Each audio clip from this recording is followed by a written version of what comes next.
Good morning. Good morning. How are you? I'm good, lover. How are you? I'm all right. I'm all right. So, we have a new toy. We have a tripod with a light. My gosh, it's like we've come into the mid 20th century here. I don't like this location. I think the light's pretty okay on me. Dr. Mary looks like he's kind of lurking in the background, but we ran out of time. So here's where we are today. I do want to point out this most excellent piece of art by Anna Johnson. She's a printmaker. At the end, I'll try and give you a close-up of it. It's the stinking cutest thing. It's rabbits, and then it's cedar leaves that she pressed. I think the cedar leaves are from a tree at her mom's house. So I love this print. So I'm happy to be highlighting Anna's work. We thought it would be fun today to kind of just recap the week, not because you haven't been with us and don't know what we talked about, but because this is a really traditional, regular, run-of-the-mill week in the life of a couple who are both sober. And that is the principal piece. So on Monday, we talked about why I stayed in a tough marriage. We did last Friday, we talked about why Dr. Mary stayed. And on Monday, Maz Mary had to sit and listen to me talk about why I stayed. And I gotta say, and my mom has pointed this out numerous times on social media, so I'm borrowing the idea from her. But I gotta say, it would be hard to put out for anyone almost in the world to see your partner say hard things about you and to just take it. I mean, in some ways, it's sort of like if you have your hands tied behind your back and somebody else gets to just punch you in the stomach.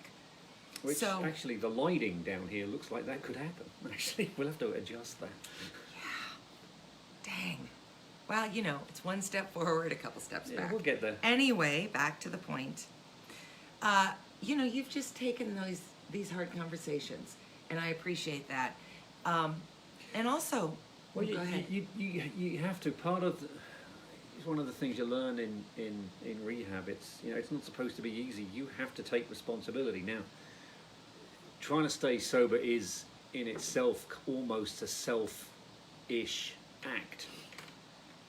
Why? You do have to put yourself first. It's that phrase you learn. When you're when Put you're your own oxygen mask when on. you're in an emergency on a plane, you put your oxygen mask on first. You have to look after yourself because you're no use to anyone unless you can get yourself back onto an even keel.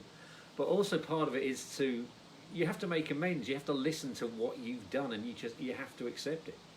It's terrible.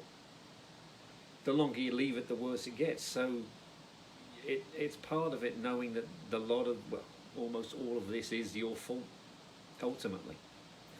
How people reacted around you was your fault.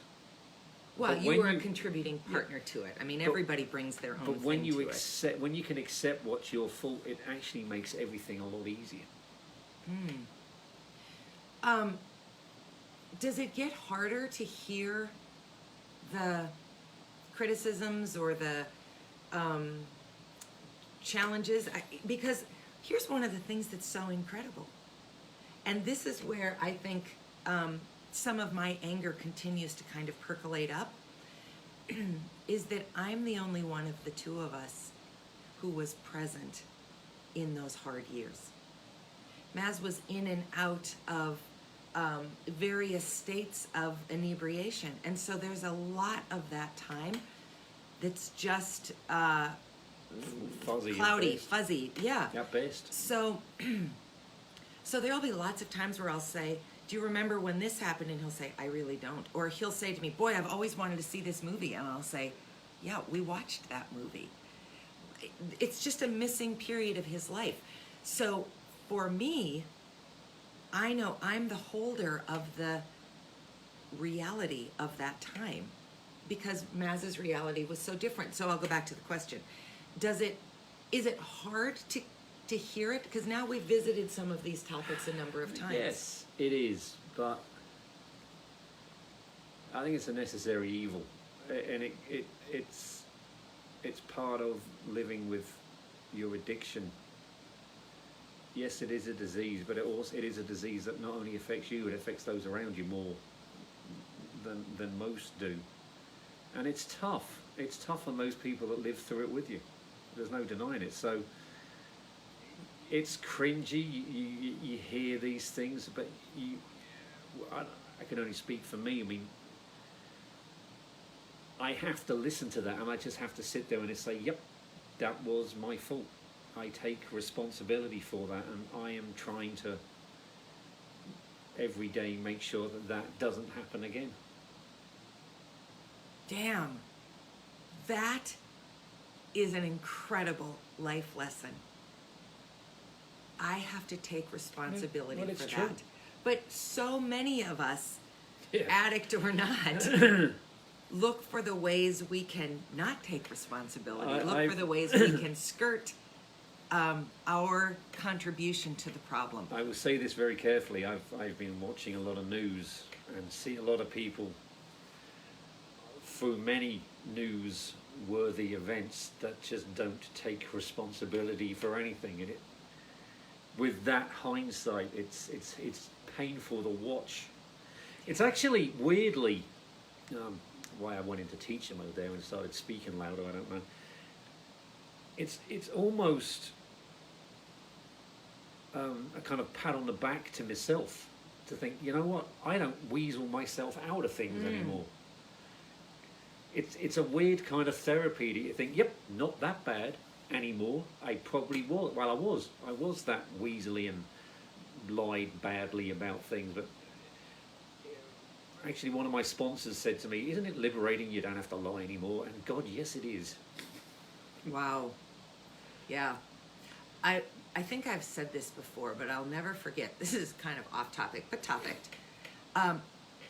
When Bill Clinton was going through the Monica Lewinsky trials, I read a Jewish rabbi, I'm not sure there are any other kind of rabbis, so I read a rabbi say that if you tell the truth, you only have to tell it once. If you tell a lie, you have to tell it over and over and over again, and it becomes harder and harder to stay true to the lie because it's not true. Yeah. The minute you became aware of truth and owning it, I'm not saying we've had no problems. We've had some fights this week, which we've shared with you. But the minute that became the case, so much just fell away because you and I were operating from the same place of truth. Yeah.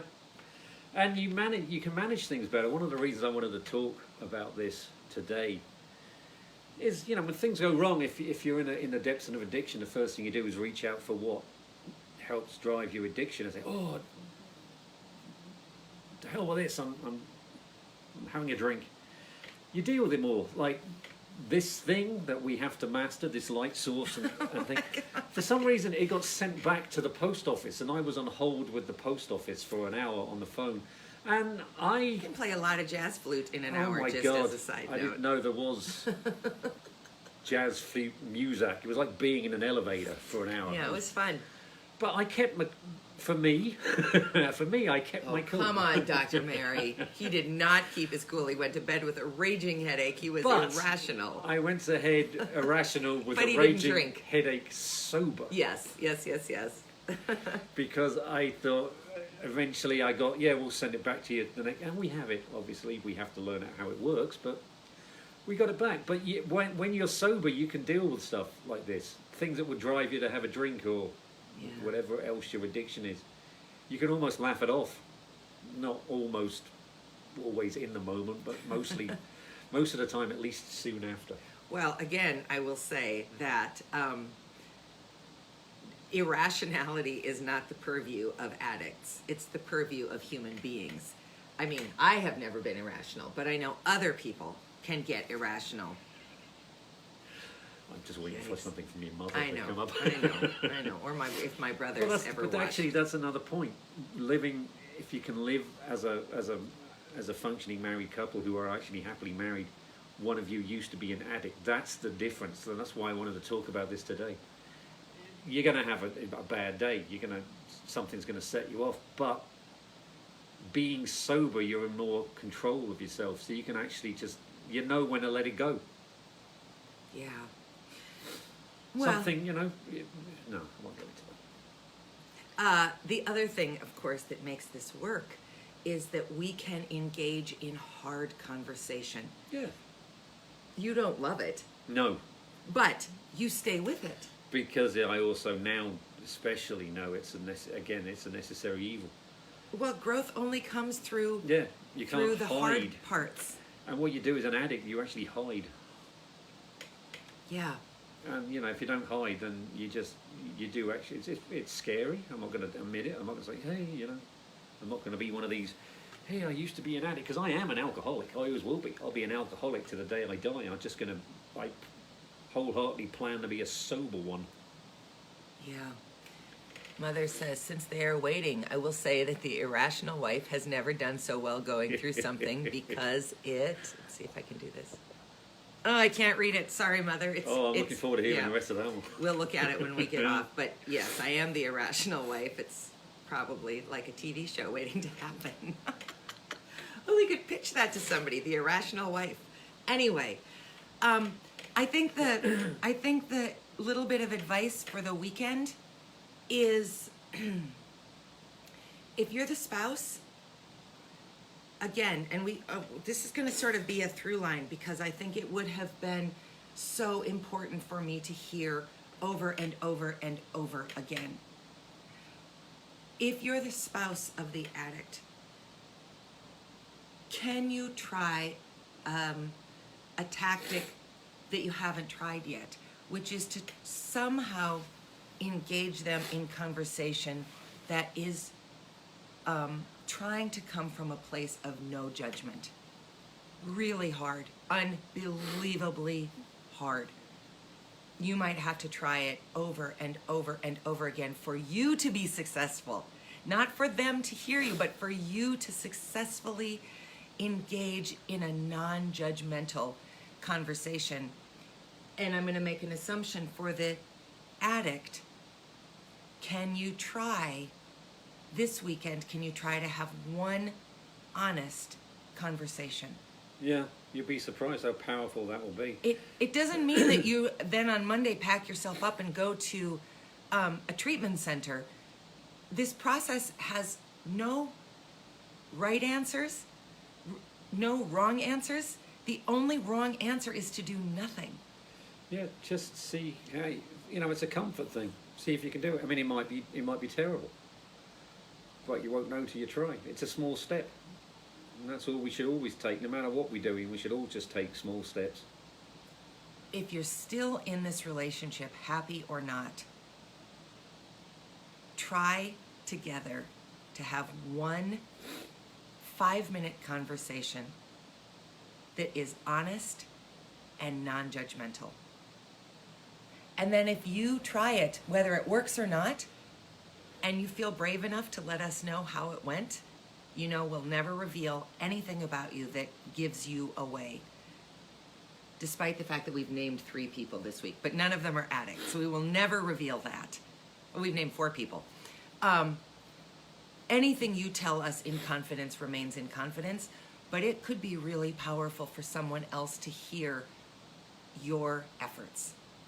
So let us know over the weekend, if you try it, how it goes.